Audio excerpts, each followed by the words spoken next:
Shalom warga jemaat Klasis GKP wilayah Jakarta. Di episode kali ini kita akan membahas tentang GKP Jemaat Efata Cakung.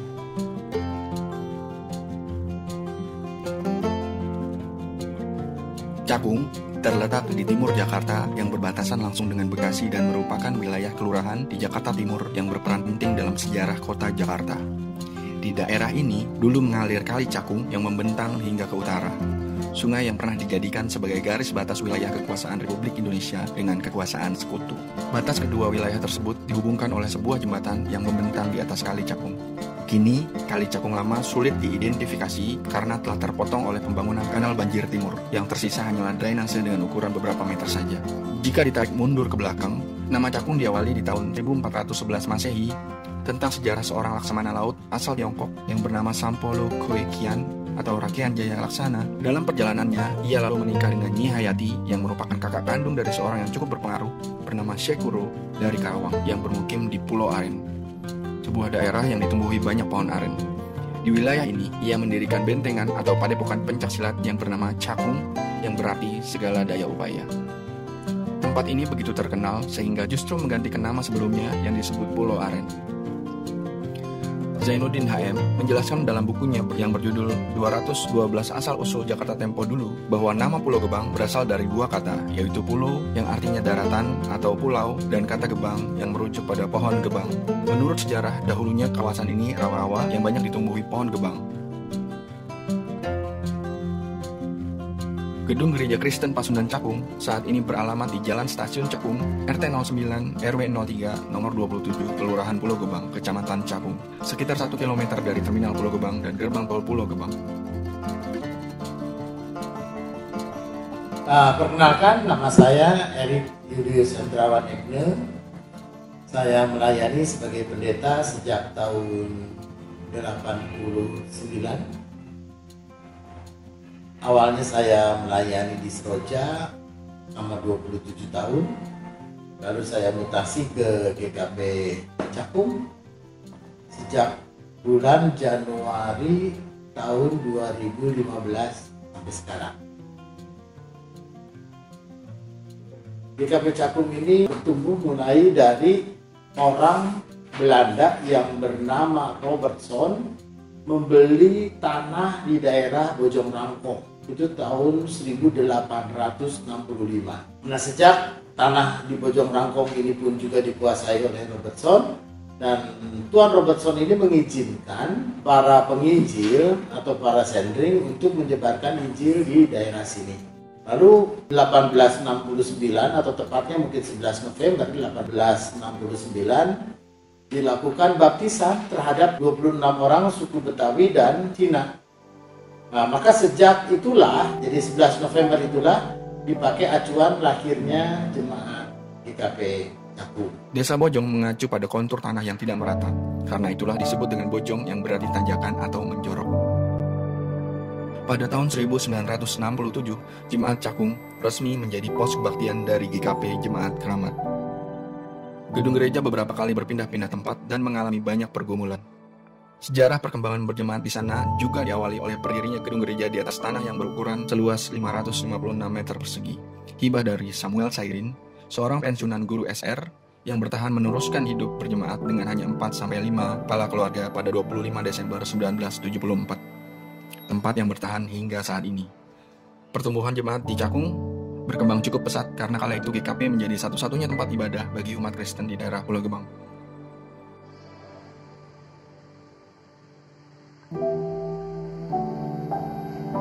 Nah, bertumbuhnya gereja Cakung ini memang mengalami banyak tantangan.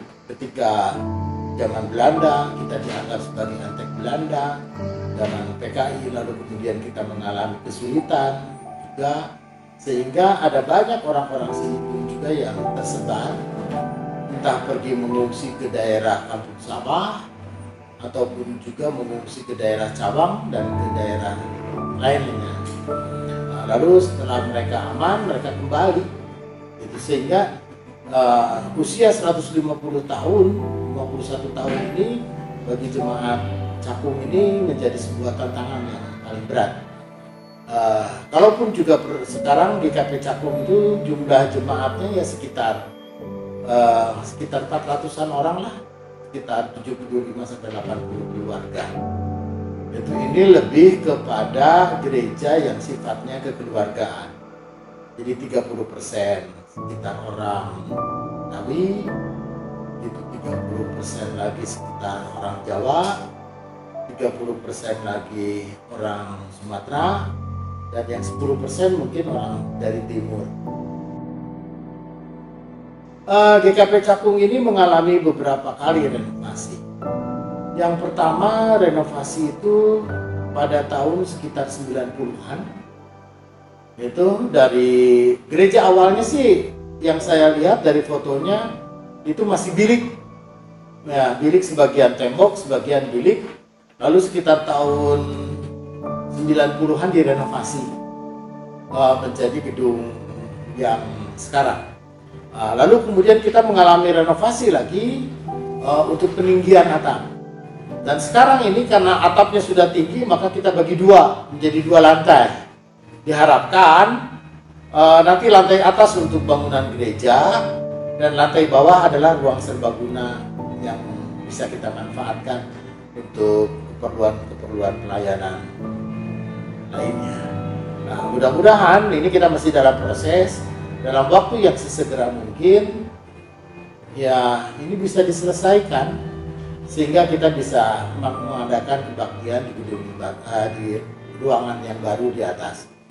Di sini ada beberapa ruangan yang rencana kita akan kembangkan, adalah ruang komisi untuk pelayanan anak, remaja dan pemuda, dan satu ruang rapat, palingnya ruang rapat, konsistori, terus kemudian sekretariat, lalu kemudian di atas yang akan kita bangun itu adalah juga ruang tamu. Maksudnya ruang tamu itu ruang kalau ada pendeta yang menginap ataupun juga misalnya mahasiswa yang praktek.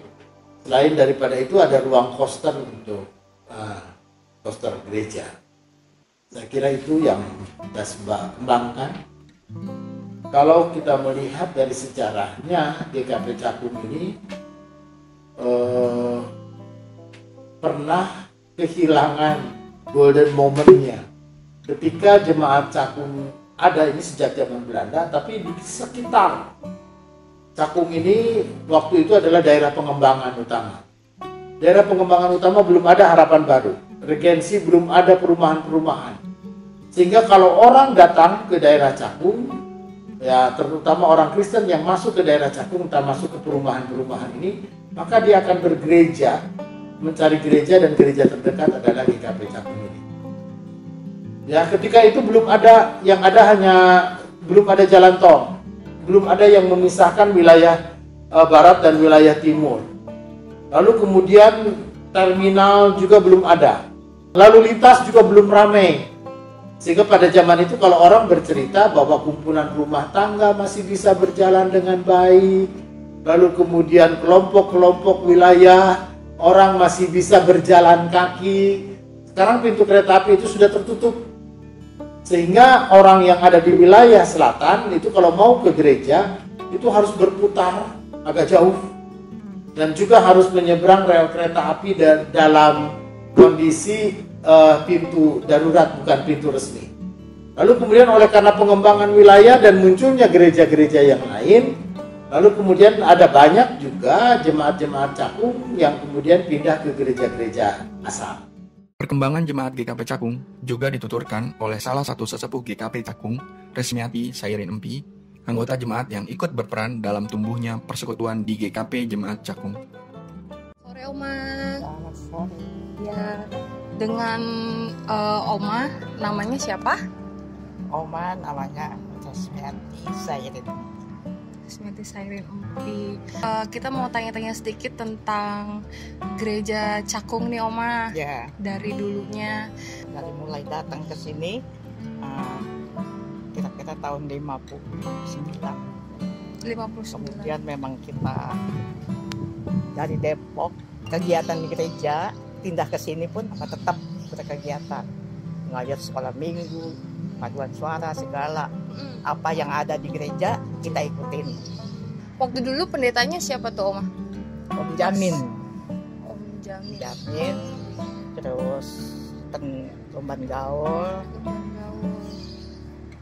Rajat Pajan.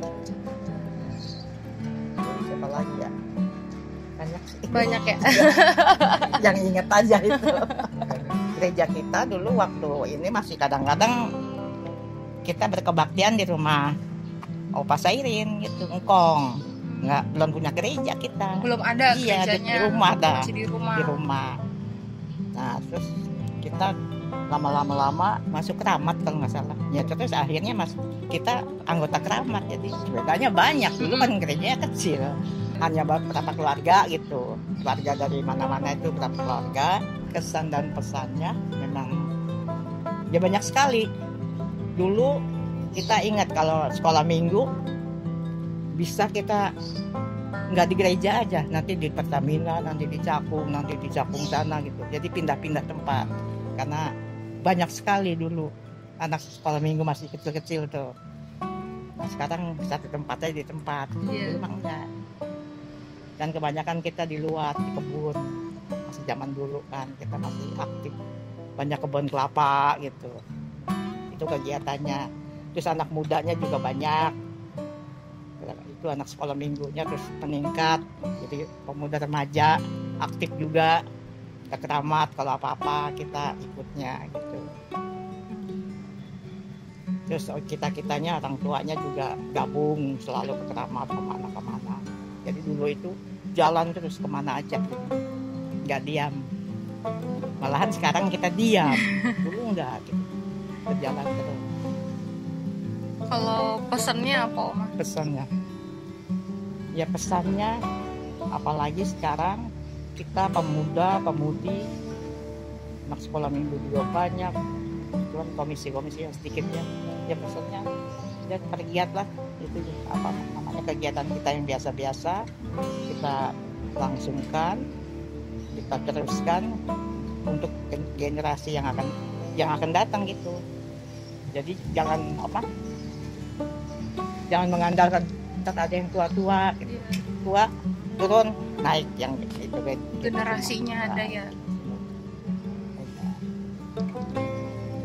Kalau mudah-mudahan kalau kita bandingkan bedanya dulu begitu semangat ya sekarang kita harus jalan begitu ya, kita ikuti contoh-contoh yang dulu kita telusuri contoh-contoh yang dulu begitu jalannya. Nama saya Esther Mardiasi, tinggal di Rawabebek, Pulau Gebang. Kalau jarak dari gereja kurang lebih 1,5 kilo. Beribadah di GKP Cakung sejak tahun 1982.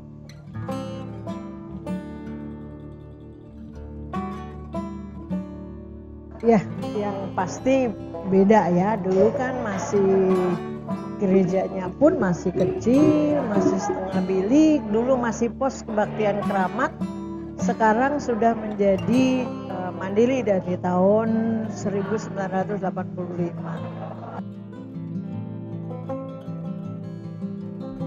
Mengapa memilih beribadah di Jakung? Tadinya saya karena dari Klaten, saya di sana adanya adalah gereja Kristen Jawa. Terus kebetulan dulu itu tinggalnya dekat dengan GKP Cakung, jadi kami beribadah di Cakung karena waktu itu suami adalah sebagai seorang majelis jemaat di tempat ini.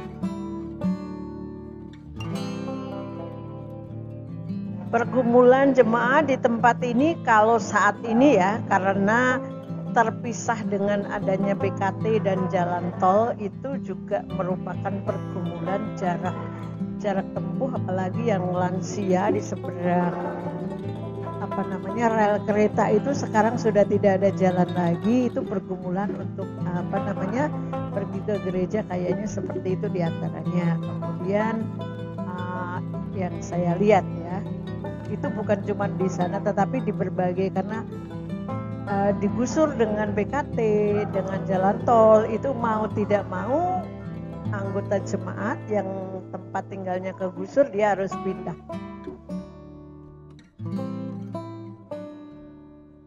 Kesannya untuk jemaat di tempat ini adalah satu, yang bagusnya adalah kekeluargaannya bagus. Jadi karena atau bukan jemaat yang besar, jadi kekeluargaan itu bisa terlihat ketika kita bertemu di gereja, itu menunjukkan kekeluargaan yang sangat baik.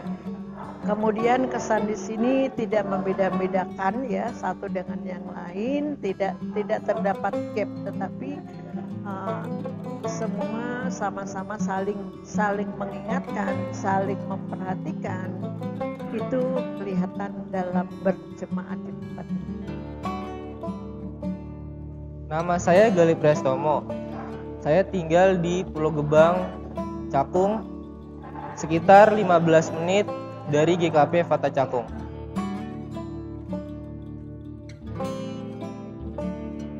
Kondisi pemuda saat ini, kami rata-rata semuanya adalah pelajar dan juga mahasiswa. Untuk usia rentan pemuda remaja di sini yaitu 15 sampai dengan 21 tahun.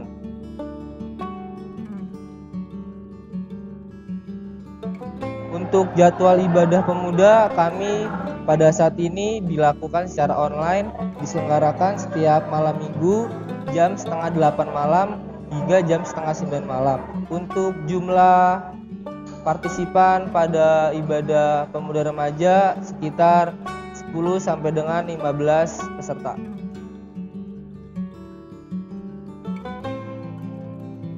Untuk potensi yang dimiliki yaitu berdasarkan seni dan juga olahraga.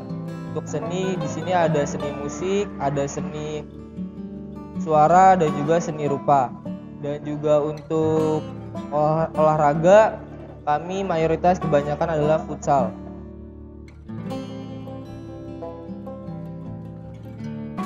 Untuk regenerasi di sini mayoritas adalah pelajar dan juga mahasiswa dengan rentang usia 15 sampai dengan 21 tahun. Dan untuk pemuda sendiri yang sudah bekerja, rata-rata semuanya sudah tidak aktif lagi mengikuti kegiatan pemuda remaja.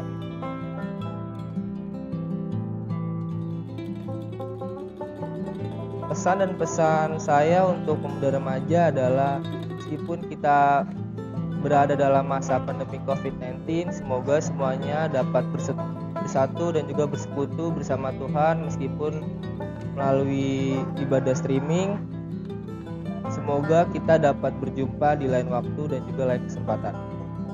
Selain Komisi Pemuda dan Remaja, kegiatan Komisi Pelayanan Anak juga melibatkan generasi muda dan mereka yang terpanggil untuk melayani di sekolah minggu. Meskipun saat ini kegiatan masih dilakukan melalui media daring, termasuk sedikit perubahan teknis dan waktu untuk kegiatan komisi-komisi kategorial.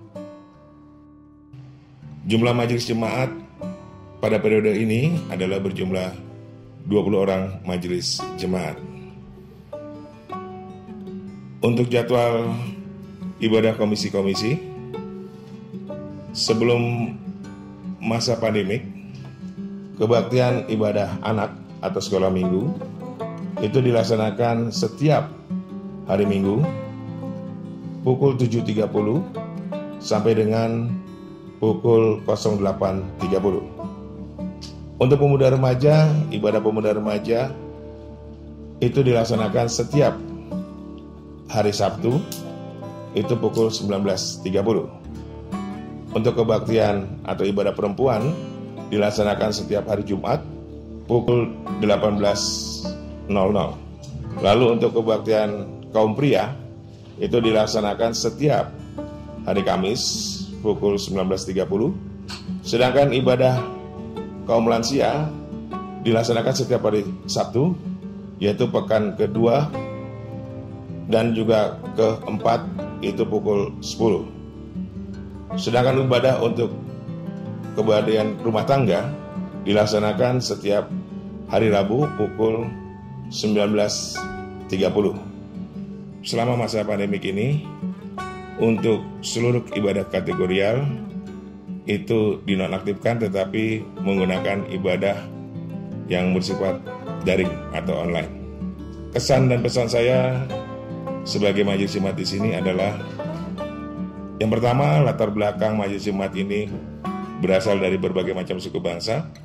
Otomatis kesan yang kami peroleh adalah bahwa di dalam kita berkomunikasi, di dalam kita menyelesaikan suatu permasalahan, itu terdapat saling isi satu dengan yang lainnya berdasarkan dengan sifat dan ciri khas masing-masing, tetapi tetap bahwa kemajelisian jemaat yang ada saat ini masih dalam proses belajar untuk menuju yang lebih baik, untuk saling lebih mengenal satu dengan yang lainnya, dan juga berkomitmen di dalam setiap aktivitas, tugas, dan tanggung jawab, saling bahu-membahu satu dengan yang lainnya untuk terwujudnya suatu cita-cita atau program bersama. Kerjasama yang telah terjalin, sinergisitas yang telah terjalin dari satu majelis jemaat dengan majelis jemaat yang lain, kiranya dapat terus dilanjutkan dan ditingkatkan sampai dengan masa majelis jemaat ini berakhir, sehingga ini nanti akan menjadi acuan untuk majelis jemaat di periode yang akan datang. Pesan kami untuk adik-adik kami, Sekolah Minggu GKP Cakung, tetap semangat terus meskipun kita belum bertemu secara langsung, kegembiraan kita juga masing-masing aja dari rumah, tapi kita tetap yakin dan percaya kalau sukacita tetap ada untuk adik-adik semua meskipun dari rumah. Jangan bosan ya adik-adik walaupun di rumah. Adik-adik walaupun di rumah. Saya yakin, saya percaya benar kita mengalami perubahan yang sedang terjadi pada saat ini, dan perubahan itu sangat cepat sekali. Ini menjadi sebuah tantangan tersendiri ketika gereja ini menjadi agak kurang menarik bagi kaum muda. Maka kita GKP di Klasis Jakarta ini menjadi sebuah tantangan yang tidak mudah. Tapi harus kita usahakan, dan kita harus bagaimana kita pun juga membuat bahwa gereja kita ini cukup menarik bagi anak-anak muda untuk gereja. Tidak dapat dipungkiri, pandemi mengubah hampir seluruh tatanan kehidupan dan kebiasaan dari manusia, tak terkecuali dalam beribadah dalam persekutuan. Gereja harus dapat beradaptasi menghadapi tantangan ini, atau lambat laun akan punah dimakan masa. Media Klasis GKP Wilayah Jakarta melaporkan dari GKP Jemaat Efata Cakung.